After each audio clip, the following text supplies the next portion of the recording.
haddii uu xarun caafimaad ama dhakhtar uu kaa caawin waayo inaad xarumo kale aad sii tagto baaritaan aad sii weydaysan xaq aa u leedahay. Assalaamu calaykum waraxmatullaahi wabarakaatu. asxaabta kusoo dhawaada muuqaal cusub. maanta muuqaalkeenu wuxuu ku saabsan yahay in aad wax walba u aragtid labo iyo waxyaabaha keeni kara maxay tahay sababta qofku uu arkayo laba laab. markaan leeyahay laba laab waxaa rabaa horta mar inaad kala fahantiin qofka inuu si fasiix ah u arki waa ama shuwaac in wax u arko iyo laba laab faraq u dhaxeeyo. shuwaac ama qofka marka wax u arkay xitaa wixii marka humaa kaa galo oo arki weysid, laakiin laba laab waxay tahay shaygaa fiirinaysa ama haddii ay tahay TV ama qofku hortaagan haddii uu yahay in qofkiiba uu laba noqdo ama markaar waxaa dhacayso in qofkii laba u noqdo oo kala horeeyaan oo midna gadaal ka muuqda midna soo horeeya ama markaa inay garab istaagaan ama markaa kor uu gees jiro iyo mid hoos inuu jiro, si walba ay noqotaba in shayga laba laab uu noqdo inaad indhaha ka aragtid. xaaladdaas ayaan rabnaa muuqaalkan inaan kusoo gudbino waxyaabaha keeni karo.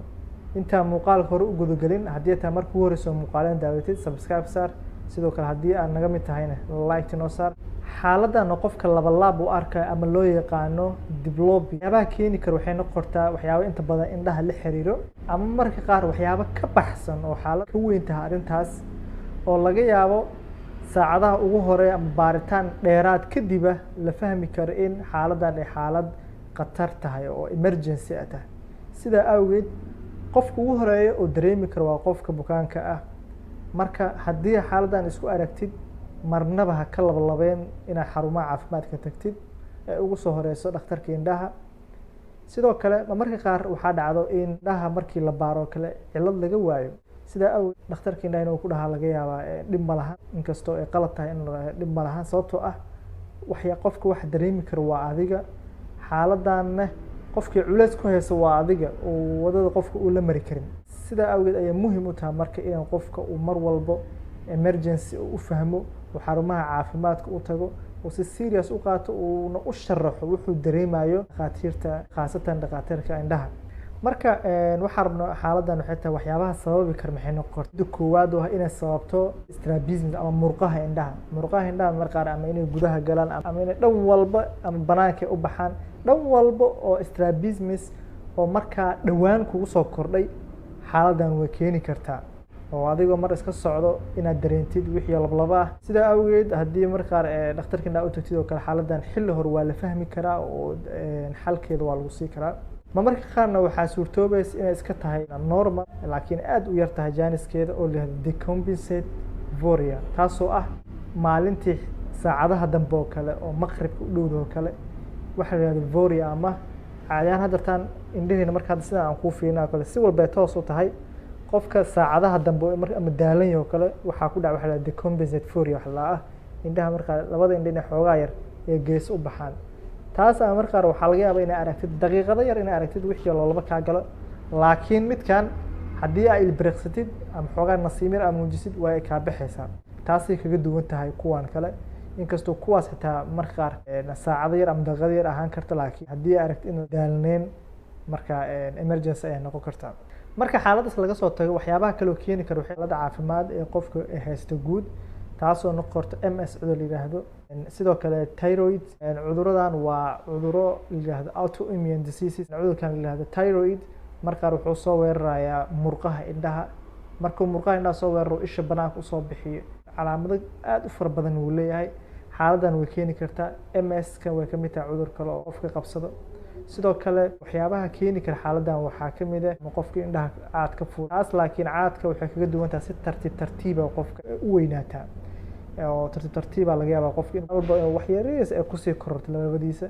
laakiin haddii ay tahay kale xaaladda mar emergency ama ku qabsato ama adoo iska socdo kale baabuurka hore adoo darawal oo kale laba baabuurka laba noqdo kale waa emergency, waa khatar waayo. marka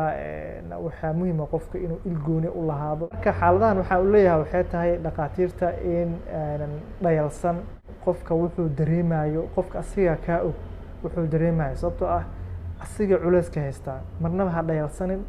sababtoo ah waxaa laga yaabaa in xaalado kale tahay. tusaale ahaan MS-ka cudurka la yidhaahdo kale wuxuu sameeyaa oo kale isha markaa aan baarno oo kale neerfaha optic nerviga gadaashiis ayaa barar markaa uu saaraya, cadaadis uu saaraya. marka dhakhaatiirteena marka aad ay u adag tahay khaasatan indhaha in ay arkaan cilada meesha ka jirto oo markay arkaan indhihiin si walba ay tahay normal oo kale wuxuu u baahanayaa qofkaas oo kale iskaano kala duwan. waxyaabaha kale oo keeni kara xaaladan waxaa ka mid ah oo aan jeclayn inaan sheego waxaa ka mid ah maskaxda markaa inay burooyin markaa kusoo kordhay oo inay calaamad u tahay oo dadka qaar maskaxdooda buro yar oo kusoo kordhay inuu lababa u arkaayo oo haddii oo qofka xilli hore aad baaritaano u dirtid oo aad dhayalsan oo iskaano loo diro waxaa laga yaabaa qofkan xaalad khatar ah oo qofka noloshiisa kusoo waajahneed oo ah burada maskaxda aad ay khatar u tahay ama marka qaar dhiig ku furmo maskaxda oo kale ama maskaxda dhiig kala gaari waayo oo kale ama xididaha oo in aragga qaado oo kale markii bar yar ama nabar yar oo kasoo baxo kale waxyaabahaas oo dhan waa waxyaabo baaritaan dheeraad lagu ogaa karo marka qaar lala kaashan karo dhakhtarka neerfaha sababtoo ah dhaqaatiirtiin indhaha keliya indhaha ma fiirinaya sababtoo indhaha badanaa waxaa la xiriira neerfooyin tusaale ahaan optic nerve waa neerfaha laba neerfaha saddexaad oo kale oo isha ku xiriir oo kale waa murqaha midda control waa dadka ugu horeeya oo fahmi kara inay cilad jirto sidaa awgeed markaa waxaa loo diraa qofka dhakhtarka markaa qaabilsan haddii in xaaladda indhaha ay ahayn laakiin haddii indha tahay oo kale ama tusaale ahaan strabismus ama indha qalooca noocyadaas ka mid ah markaa waxaan siinaa glasseska markaa haddii ay tahay oo kale waxaa loo raacsiiyaa waxyaabo la yidhaahdo prism ama Fresnel prism oo kale oo qofka haddii xilli gooni tahay xataa xilligaas goonida oo kale ay ka caawinayso qofka inuu wixii laba u arki mar walba hal u arko sababtoo ah qofka markuu lababa wax arkaa wax caadi ma sababtoo nolol maalmeedkiisa taa aad ay u adkaanaysaa marka haddii dhaqaatiirteena indhaha oo kale xaalad indhaha ee tahay oo kale waa laga caawin karaa oo xataa xaalad guud ee tahay xataa waa laga caawin karaa in shayga hal laga dhigo laakiin muhiimadda intaas way ka weynta oo ah in la ogaado